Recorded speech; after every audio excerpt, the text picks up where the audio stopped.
Good afternoon. Hope your day has been a good one. Another gray day in Hoosier Land. It's a great day to be alive, though.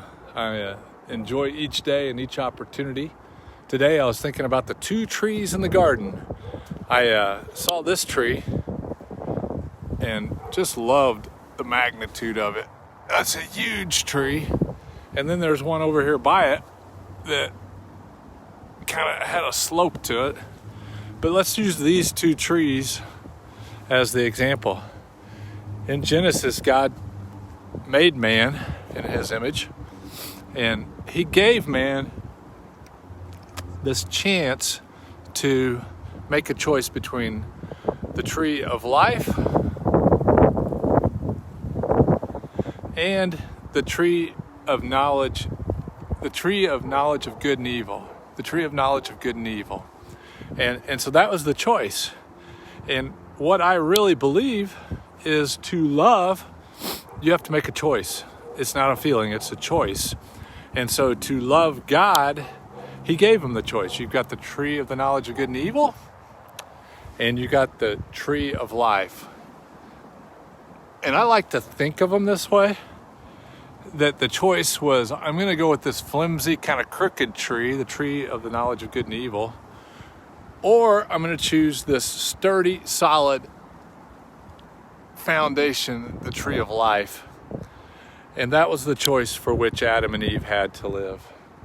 They walked on a trail, I think probably not in the cold, but in the cool of the day. A trail not too different from a trail like this, but there would have been probably no brown leaves because this is pre-death. It would have been green leaves everywhere, beautiful flowers along the way, cool breeze, and that's what their trail would have looked like. They spent time with God, enjoying God, and had the ability to ask him anything that they wanted to know. They could ask him, how does a flower grow? How does the sun shine so bright? And why is the water so fresh tasting to us? Could ask us anything. And they walked with him day in and day out and just had a pleasant, relaxing walk with him. But when he would head out to give them some time alone, then this evil one would come tell them that God's a liar. You don't want to choose just the tree of life. You don't want that big sturdy thing. You want to be able to be the kind of the sturdiness of your own life. You want to be the God of your own life because he's not telling you the truth. There's more than this tree of life. There's more. And so you need to grab the fruit off of this thing. And so after day after day after day of hearing this, they probably heard it while they were walking down the trail and never happened to mention that conversation with God while he was being their friend and available to them. They weren't probably being completely forthright with him about what they were processing, and they weren't treating him with intimacy that he was making himself available to. So one day, they went and ate from this tree, and all of a sudden, their spirit died. Surely the day you eat of it, you'll die. Their soul was polluted with sin, their mind, will, and emotions, and they could no longer appreciate the tree of life. The tree of life then was blocked for them with cherubs, with swords spinning around, and they could no longer eat from this tree. They had this tree influencing their every being. And here's what I think happened that day. I think what happened is that moment that they ate of that tree, the knowledge of good and evil, they were presented in their body with something called a conscience. You ever think about that? The conscience is knowledge of good and evil.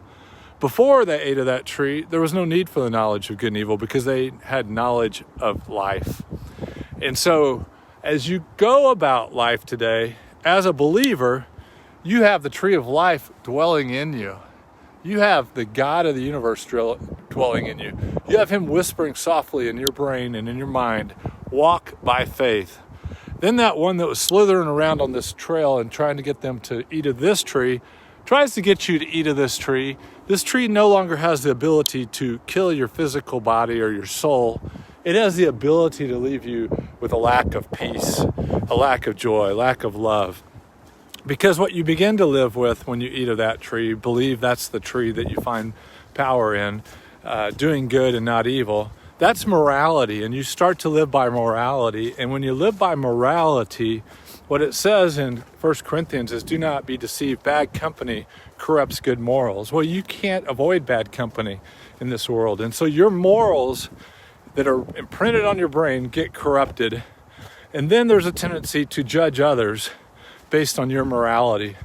Rather than living by faith, rather than living by the tree of life and trust in that small, still voice inside of you saying to love people, no matter what their morality is, no matter what they're doing, love them because you have the source of all power dwelling in you.